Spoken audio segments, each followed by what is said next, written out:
বাড়ির সামনে বিজেপি নেতাকর্মীদের মদের আসর, প্রতিবাদ করায় হুমকির অভিযোগ। প্রতিবাদী মহিলাকে গালাগালি করা হয় বলেও দাবি। অভিযোগ অবশ্য মানতে নারাজ বিজেপি নেতার বিরুদ্ধে থানায় অভিযোগ।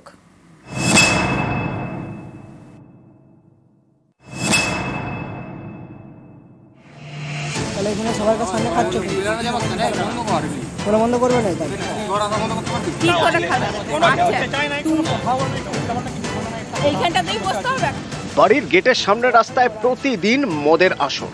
অভিযোগ, এই মদের আসর বসান এলাকার বিজেপি নেতা কর্মীরা। বারণ করায় প্রতিবাদী মহিলাকে গালাগালি। বাঁকুড়ার বিষ্ণুপুরে বিজেপি নেতা এবং কর্মীদের বিরুদ্ধে দাদাগিরির অভিযোগ। তোমরা নিজের আশা বন্ধ করো, তবে তো হবে। বন্ধ করবে না, তুই ঘর আসা বন্ধ করতে পারবি? আমার ঘর আমি করে বেরাবো না।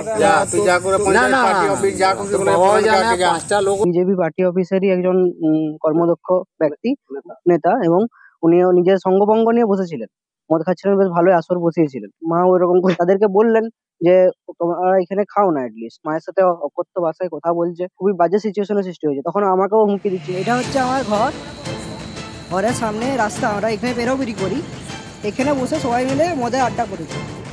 বিষ্ণুপুরের পেঁচাকুড়া গ্রাম। এখানে স্বামী এবং দুই ছেলের সঙ্গে থাকেন কাকলি মোদক। বাড়ির একপাশে বিজেপির অফিস, এই অফিসে নেতাদের আসা যাওয়া। অভিযোগ, রাত হলেই কাকলি মোদকের বাড়ির সামনে রাস্তায় মদের আসর বসান তারা।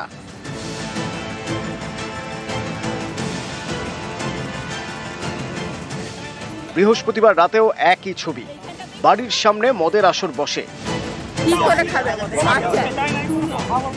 সেখানে হাজির হন বিজেপি নেতা শান্তিময় গঙ্গোপাধ্যায়, যিনি বিষ্ণুপুর 1 নম্বর মণ্ডলের বিজেপির সহসভাপতি।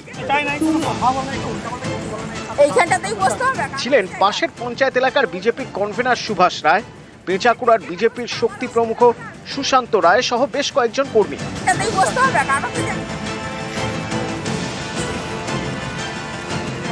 মদ খায়, আমি বারণ করি, তা সত্ত্বেও শোনে না। তারা এই বিজেপির নেতা, তার লোকজন সব, তারা বলে যে বেশ করব, আমরা এখানে বসে খাবো, আরো লোকজনকে নিয়ে এসে খাওয়াবো। মহিলা একাই থাকি, ভয় লাগে, আমি খুব আতঙ্কিত। বলে অভিযোগ তো যে কেউ করতে পারে, ওটা কি কোনো কথা হয়নি? সেটা অভিযোগ করেছে, আমি কি বলবো? আমি তো বলছি না, আমার সম্পূর্ণ মিথ্যা। আমরা অফিসে যাই ঠিক আছে, বসে গল্প করে, ঠিক আছে। সম্পূর্ণ মিথ্যা অভিযোগ বলছেন, তাই তো? এরকম কোনো খবর অ্যাকচুয়ালি দলগতভাবে আমাদের কাছে নেই, কিন্তু আর যার নাম আপনি করছেন সে দীর্ঘদিনে ভারতীয় জনতা পার্টির কর্মী। তবুও বলবো যে যদি কোনো অন্যায় কেউ করে থাকে, তাহলে আইন আছে, সেই মতো তার অবশ্যই যেন তার বিচার হয়।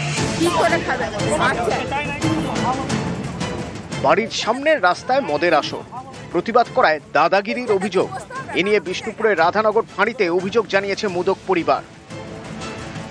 বাঁকুড়া থেকে দেবব্রত মণ্ডল, নিউজ 18 বাংলা।